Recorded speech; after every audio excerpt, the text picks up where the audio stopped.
Someone you would probably call successful once lost $48 million, not because the business crashed, not because they made some reckless bet, not because they were careless with money. They lost it in one afternoon, one signature, one decision made 1 year too early. And that is what makes the story so disturbing. The business worked.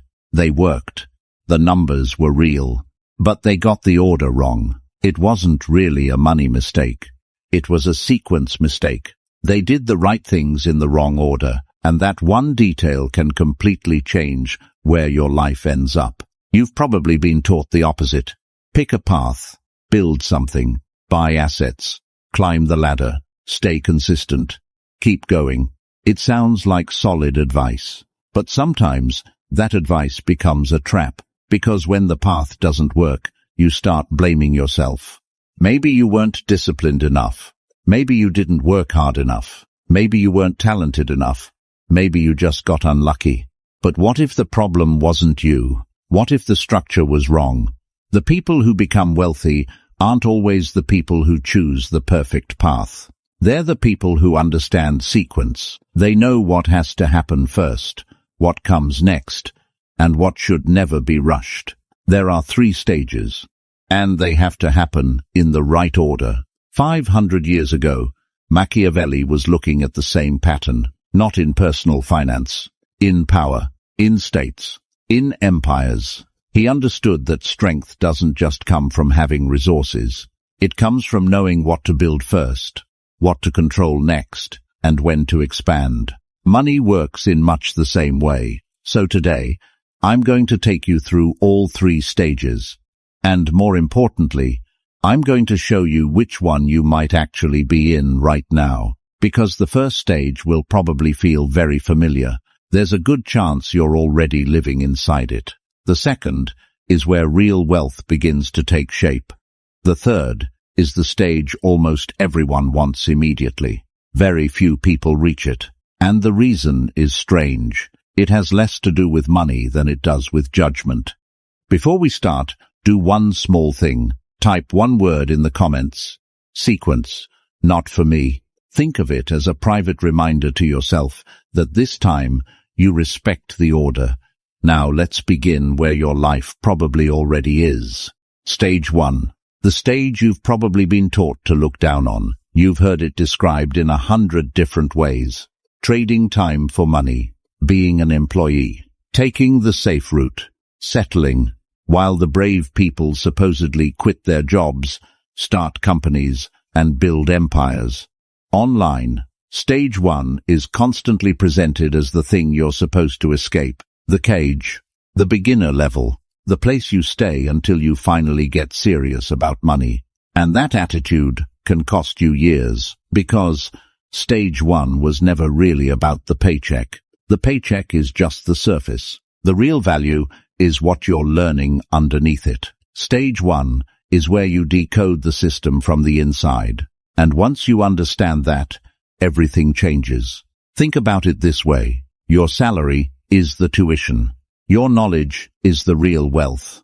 The company you're working for is paying you to watch how money actually moves through an entire industry. Most people collect the paycheck. Very few collect the education. And that's the difference. So what are you actually supposed to learn? There are 4 things, and none of them are likely to appear clearly in your job description. The first is how the industry really makes money, not the polished version, not the presentation, the real version. Where are the highest margins? Who actually captures the value? Who is doing most of the work while somebody else takes most of the upside? Which parts of the industry are quietly growing? Which ones are dying while everyone pretends they're healthy? You can spend 10 years inside an industry without ever asking those questions. And then you wonder why you still don't know what to build. The people who eventually create something meaningful usually start seeing the machine differently. They stop looking at their job as a job. They start looking at it as a map. The second thing you need is access. Not access to impressive titles. Access to decision makers.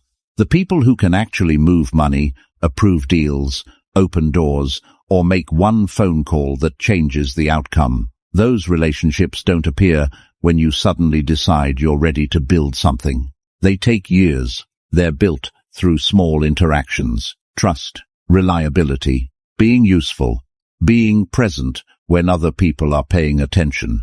You cannot manufacture that network overnight. You build it while you're inside the system. The third thing is distribution. This is one of the most important things business teaches you, and one of the things school often explains badly. How does something actually reach the person willing to pay for it? Which channels consistently work? Which ones look exciting but destroy money? Why does an average product sometimes dominate, while a better product completely disappears? Watch that long enough, and you develop a kind of instinct. You begin to see opportunities before other people do. The fourth is risk. Not theoretical risk. Real risk. You watch deals succeed. You watch deals collapse. You see people make smart decisions and still lose. You see other people make mistakes that look obvious only after the damage is done, and eventually you develop something much more valuable than confidence. Judgment. That is why mistakes made by other people can be some of the cheapest education you'll ever receive. This is where Machiavelli becomes relevant. In The Prince, he repeatedly emphasizes preparation before power. Before a ruler can control territory, he has to understand the territory. Before he can control people, he has to understand how those people behave. The terrain matters. The alliances matter. The rivalries matter. The invisible rules matter. A person who walks into unfamiliar ground without studying it first is already at a disadvantage. Business is no different. You can't build intelligently inside a system you never bothered to understand. Imagine two people joining the same company on the same morning, same role, same salary, same starting point. The first person does exactly what everyone expects. They chase promotions. They negotiate raises. They build a larger team. They collect titles. 10 years later, they're extremely good at what they do. They're comfortable, they're respected, and they're stuck. The second person plays a completely different game. They might take the lower-paying position because it puts them closer to important decisions. They might reject a promotion because the new role would pull them away from the action and bury them in administration. They're not maximizing salary. They're maximizing proximity. Proximity to capital. Proximity to decisions. Proximity to information. 10 years later, the second person may walk away with something the first never built. A mental map of the entire system. And that map can become the foundation for something they own. Same beginning, same decade, completely different result. The difference wasn't necessarily intelligence. It was what they chose to collect. And this is where stage one becomes dangerous, because there are two ways to get it wrong. The first is leaving too early. You see everyone online telling you that successful people quit their jobs at 25 and built something incredible, so you leave at 26. But you haven't learned enough yet. You haven't seen enough deals. You haven't built enough relationships. You don't understand the economics of the industry deeply enough. The business fails 3 years later, and now you're spending your early 30s recovering from a decision you made before you were ready. It feels like a personal failure, but often it was a structural mistake. The second mistake is almost the opposite. You stay too long. This usually happens once the salary gets comfortable. Leaving becomes harder. Every year you tell yourself you're still learning, still preparing, still getting ready. But eventually, the learning curve flattens. The new knowledge becomes smaller. The cost of waiting becomes larger. The industry changes. Your knowledge starts getting outdated, and the window to use what you've learned slowly closes. So how do you know when stage one has actually done its job? There's one powerful signal. You can explain exactly how your industry makes money. Not vaguely, not with buzzwords. Specifically, you know who captures the margin. You know which decisions produce which outcomes. You know where the bottlenecks are. You know where the opportunities are. If you can't explain those things yet, you're probably not ready to leave. But if you can explain them clearly, and you're still staying simply because you're comfortable, you may be spending your most valuable years waiting. A completed stage 1 looks something like this. You can predict how things will play out in your industry before they happen. You have a handful of real relationships with people who would actually take your call. You've identified specific gaps you could exploit.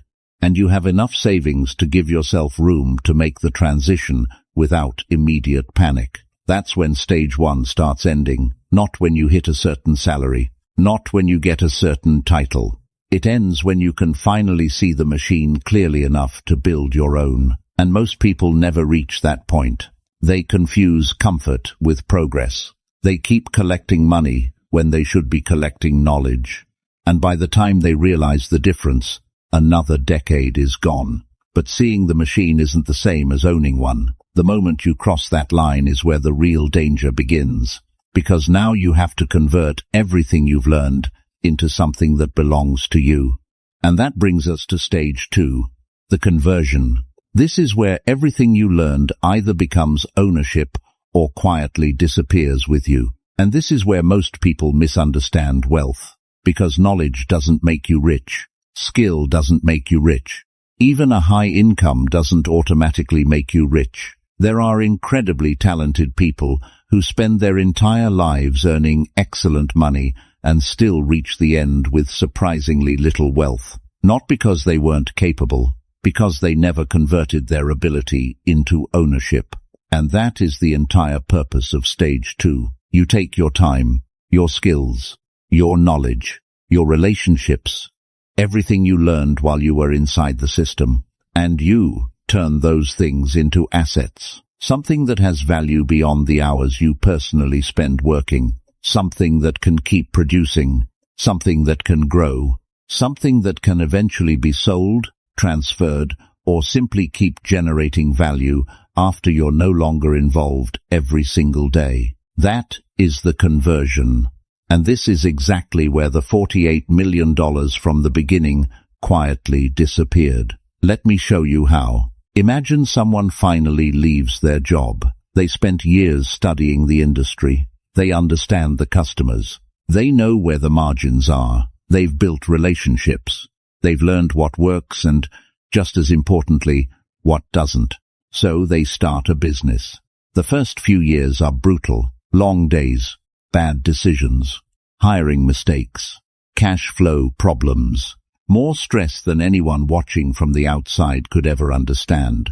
But eventually, it works. The company is generating around $2 million a year in profit. By almost any normal definition, this person has won. Then comes a moment that nearly every successful builder eventually faces. They need capital, or they're exhausted, or they want to expand faster. Or maybe an investor shows up and offers them a number that feels impossible to ignore. So they sell 30% of the business. The money arrives.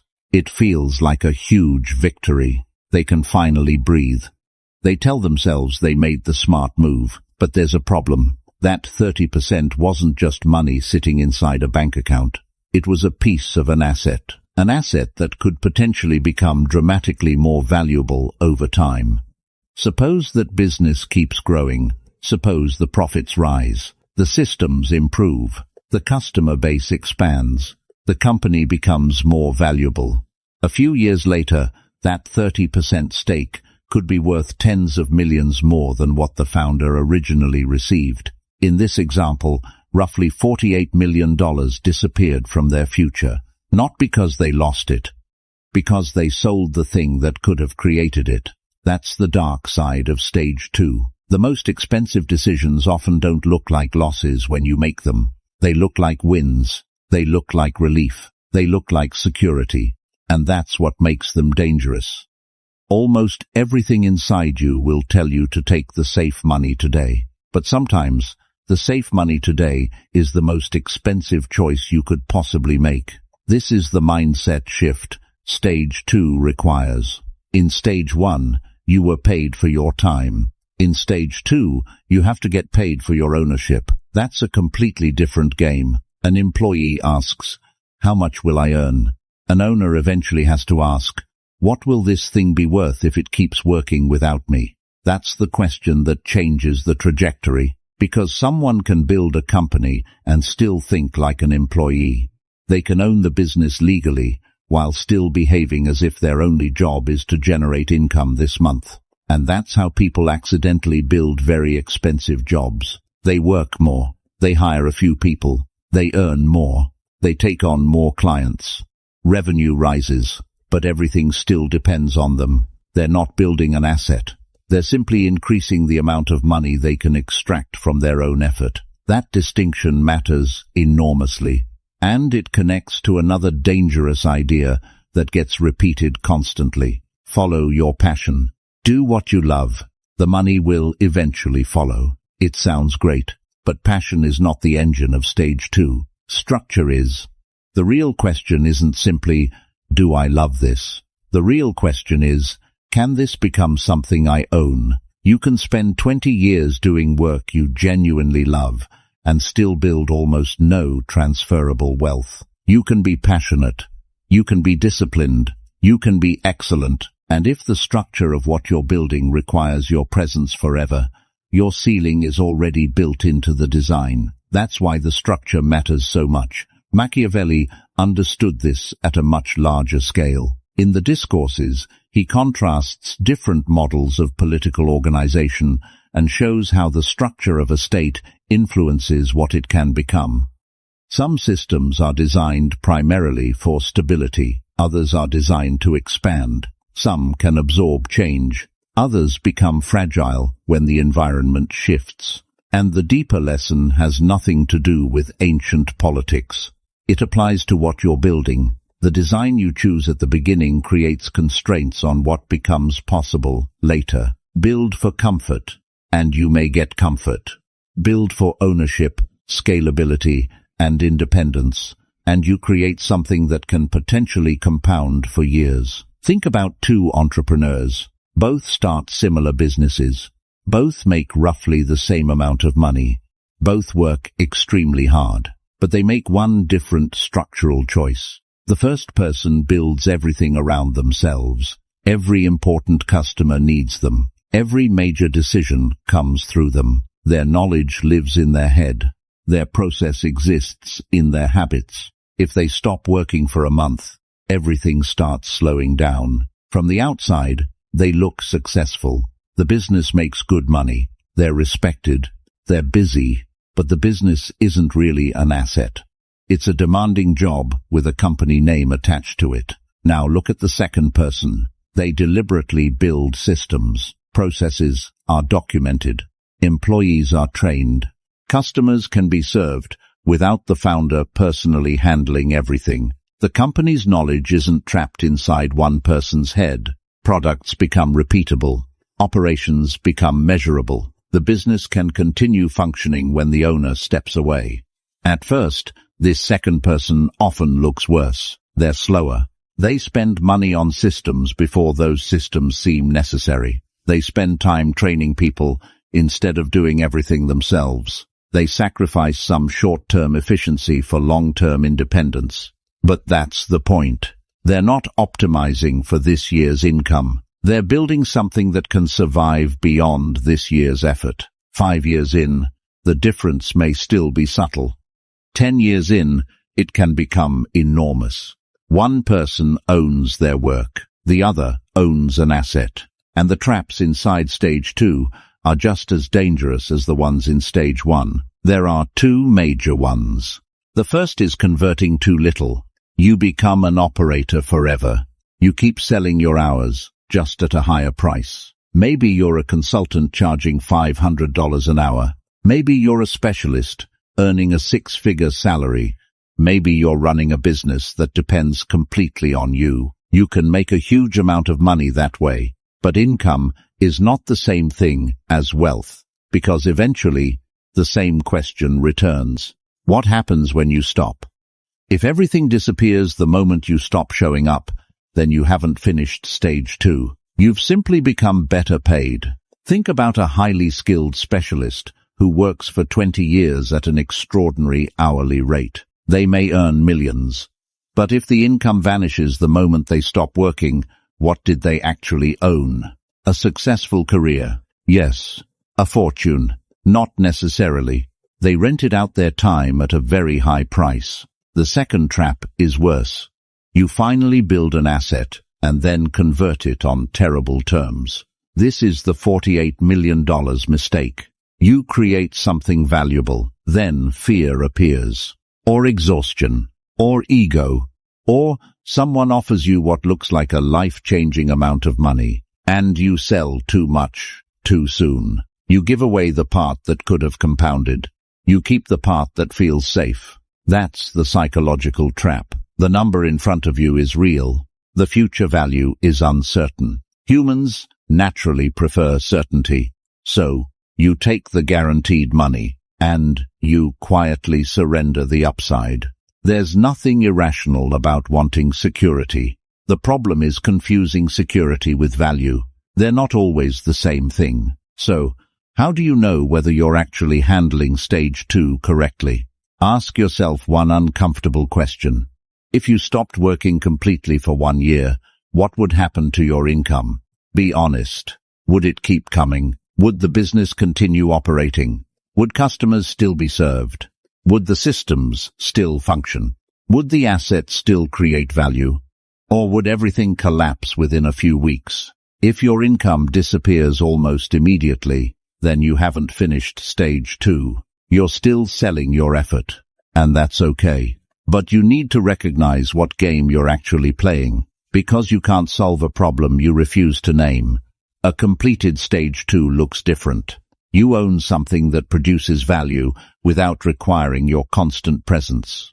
The business can grow without breaking every time demand increases. The systems are strong enough that the company doesn't collapse when you step away. And, perhaps most importantly, you understand the difference between today's cash and tomorrow's value. That last part is crucial.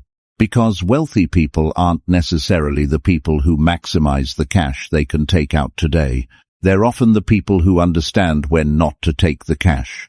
Sometimes the smartest move is to keep ownership of something that is becoming more valuable. The business may be worth more 5 years from now than the money you could extract from it today. That requires patience, and it requires a different relationship with risk. Stage 2 doesn't end simply because you become profitable. A profitable business can still be completely dependent on its founder. It ends when what you've built can genuinely stand on its own. When the machine can run without you standing in the middle of it every second. When you can step away and the value doesn't disappear. And when someone offers you a big check, you can actually calculate what you're giving up, instead of simply asking how much they're willing to pay. That's when the conversion is complete. You've taken knowledge and turned it into ownership. You've taken effort and turned it into an asset. You've taken a job and built something that can potentially outlive you. And that is where real wealth begins. But now, a strange problem appears. You finally have an asset. It works. It produces value. Maybe eventually, you sell part of it, or the whole thing. Now you have real capital. And suddenly, the question changes. You no longer need to ask, how do I create wealth? You have to ask something much harder. What do I do with the wealth I've already created? That brings us to the final stage. Stage 3. Deployment. This is the stage everyone wants to jump straight into. Investing. Putting money to work. Buying assets. Watching capital grow while you sleep. You've heard this advice your entire life. Start investing early. Buy the index. Keep contributing. Be patient. Let compounding do the work. And none of that is necessarily wrong. The problem is that most people were taught to begin with stage 3. They were told to deploy capital before they ever learned how to create a meaningful amount of it. And that's where the sequence gets broken. Deployment is powerful. But deployment is the third stage, not the first. Because investing doesn't magically create wealth from nothing. It multiplies what already exists. and multiplication is brutally honest. Take a small number and multiply it for 30 years, and you can end up with a respectable number. Take a large asset and compound it for decades, and you create something entirely different. That's the difference. Imagine someone at 32 who does everything the personal finance books tell them to do. They save consistently. They invest every month. They never miss a contribution. Maybe they're putting away $20,000 every year. They're disciplined. They're patient. They're doing almost everything correctly. And yes, after decades, they may build a comfortable portfolio. They may have a solid retirement. They may have financial security. That's valuable. But notice what it isn't. It's not necessarily wealth in the sense most people imagine it. It doesn't necessarily create freedom in their 30s or 40s. It doesn't necessarily give them the ability to walk away from work decades early. It doesn't necessarily create enormous options. Because they started with stage 3 before completing stage 2. They were trying to multiply capital they had never learned how to create.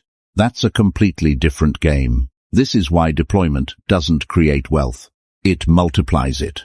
Stage 2 creates the thing that stage 3 eventually multiplies. That distinction is easy to miss. And it can completely change how you think about money. A person investing $20,000 a year is building wealth slowly through savings and compounding. A person who builds a valuable business, creates a transferable asset, and eventually has millions in deployable capital is playing a different game. Both people can be disciplined. Both can be patient. Both can understand investing. But the starting point isn't the same. And because the starting point isn't the same, the outcome doesn't have to be the same. This is why stage 3 should come later. Not because investing is bad. Because investing becomes dramatically more powerful when you've already created something worth deploying. But there's another problem. Even after people reach stage 3, they can still destroy everything. And the easiest way to do that is to confuse deployment with speculation. They look similar from the outside. Both involve putting money somewhere. Both can produce gains. Both can involve charts, projections, excitement, and stories about the future, but they're fundamentally different.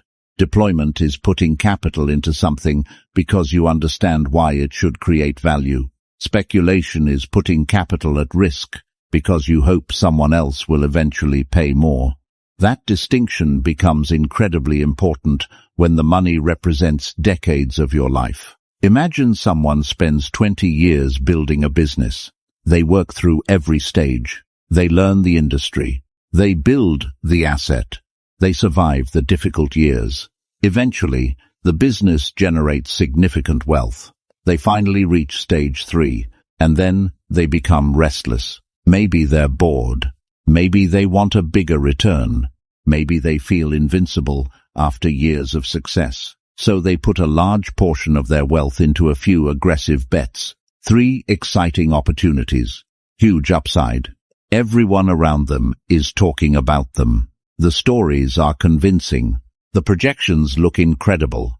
And then things go wrong. One company collapses.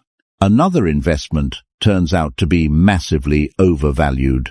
The third never delivers what was promised. And suddenly, 20 years of work are sitting underwater. That wasn't deployment. That was speculation. Deployment is supposed to protect and grow what you've already earned. Speculation can destroy it. And this is why stage 3 requires something more valuable than money. Judgment. Money can buy information. It can buy advisors. It can buy access. It can buy time. But money cannot simply purchase good judgment. Judgment is built through experience, through mistakes, through watching other people make mistakes, through learning when to move and when to stay still, through understanding the difference between a genuine opportunity and a beautifully packaged trap. You can inherit a fortune in one afternoon. You cannot inherit the judgment required to keep it. And that's why wealth without experience can disappear so quickly. The money arrives. The habits don't. The judgment doesn't. The emotional control doesn't. The ability to distinguish opportunity from temptation doesn't, and eventually the capital finds someone who can handle it better. Machiavelli understood something similar about power. In the Discourses, he explores why some political systems survive for generations while others slowly weaken. One of the ideas he keeps returning to is renewal. Strong systems don't simply rely on what worked once. They return to their foundations. They reassess. They correct. They adapt. They don't assume that yesterday's success guarantees tomorrow's survival. Wealth works the same way. You don't build a fortune and then stop thinking. You don't reach the top and decide your judgment no longer matters. You stay engaged. You keep learning. You remain close enough to the world to notice what is changing. You keep your instincts sharp. That is what renewal looks like. And it matters because the biggest threat to wealth isn't always a market crash. Sometimes it's distance. You become successful. You step away from everything. You stop paying attention. Your knowledge becomes outdated. Your instincts become slower. And eventually, decisions that once felt obvious become difficult. That's when capital becomes vulnerable. The people who preserve wealth over long periods usually don't disappear from the game completely. They change their role. They no longer need to operate every business. They don't need to work 12 hours a day, but they still remain involved. Maybe they sit on a board. Maybe they advise people they trust. Maybe they mentor. Maybe they make a few carefully selected investments every year. The point isn't activity for the sake of activity. The point is keeping judgment alive, because judgment is an asset too, and unlike a bank account, it depreciates when you completely stop using it. That's why the healthiest version of stage 3 is not frantic. It's calm. This is another signal that people often miss. When deployment is working, you don't feel like you're chasing the next big thing every week. You're not constantly checking your portfolio. You're not desperately searching for the next opportunity. You're not risking money because you need to prove that you're still capable of winning. You're patient. You understand that you already did the hardest part. You built the machine. Now you are simply making sure the machine continues to work. That's what wealth should eventually feel like. Not excitement, not adrenaline, calm. Your money is growing without requiring your constant attention. Your decisions are deliberate instead of desperate. You're not taking risks because you need money. You're choosing risks because you understand them and can comfortably survive being wrong. And there is an important difference. One comes from strength. The other comes from necessity. The final purpose of stage 3 isn't even money. It's endurance, legacy, the ability for something you built during your lifetime to continue creating value after you're no longer here. Think about what that means. Capital can fund a company you will never personally work in. It can support your family. It can fund education. It can create opportunities for people who haven't even been born yet. Your decisions today can affect people you may never meet. That's one of the most powerful things wealth can do. But it also means the opposite is true. Poor judgment can destroy the same opportunity. A fortune built over 30 years can disappear within 5. Not because the person wasn't intelligent, because the sequence stopped being respected. So picture the other version. You complete stage 1. You learn the system from the inside. You understand how the industry works. You understand the people, the incentives, the distribution, the risks. Then you enter stage 2. You convert what you've learned into ownership. You build something that can survive without you. You create systems. You build an asset. You hold it long enough for its value to compound. And then, only then, you enter stage 3. Now you have something meaningful to deploy. And that's when investing becomes far more powerful. You're no longer trying to become wealthy through tiny amounts of capital. You're using real capital to preserve and expand real wealth. Your time becomes yours. Your decisions become slower. You don't need to say yes to every opportunity. You don't need to chase every trend. You can wait. And waiting becomes a competitive advantage. Picture an ordinary Tuesday in that life. No alarm dragging you out of bed because you're terrified of being late. No constant pressure from a job you hate. No frantic calculation about whether one unexpected expense will destroy the month. Instead, you wake up with time. You make a few important decisions. You spend time with people you actually care about. You work because something deserves your attention, not because the clock owns you. That isn't some fantasy version of life. It's simply what the sequence can eventually produce when each stage does its job. And notice what isn't there. There's no dramatic finish line, no moment where the world applauds, no giant scoreboard telling everyone that you've won. It's quieter than that. It's simply the absence of desperation. That's what real wealth can eventually buy. Not just things, not just a larger number, the ability to make decisions without panic. And now you can see the entire sequence clearly. Stage 1. Learn the system from the inside. Stage 2. Convert what you know into something you own. Stage 3. Deploy what you've built so it grows, survives, and eventually outlasts you. Always in that order, because when you skip a stage, you don't eliminate the stage. You simply create the problems that stage was designed to solve. Skip stage 1, and you try to build something you don't understand. Skip stage 2, and you try to invest capital you never truly created. Rush stage 3, and you risk destroying the wealth you spent years building. That's why sequence matters, and it brings us back to the person who lost those $48 million. They weren't lazy. They weren't stupid. They weren't unlucky. They made one structural mistake. They reached for the certainty of stage 3 while they were still in the middle of stage 2. They exchanged ownership for immediate money. And because the asset continued growing, the cost of that decision became enormous. That is the warning. Not that selling is always wrong, not that you should never take money off the table, but that you need to understand what you're actually selling. Cash today is obvious. Future value is invisible. And invisible things are easy to underestimate. So now the question isn't whether you're working hard enough. It isn't whether you're smarter than everyone else. It isn't whether you're taking enough risks. The real question is much simpler. Which stage are you actually in? And are you trying to run a different stage before you've finished this one? Maybe you're in stage 1 right now. Then stop being ashamed of learning. Study the system. Watch how money moves. Build relationships. Understand distribution. Learn risk. You're not behind.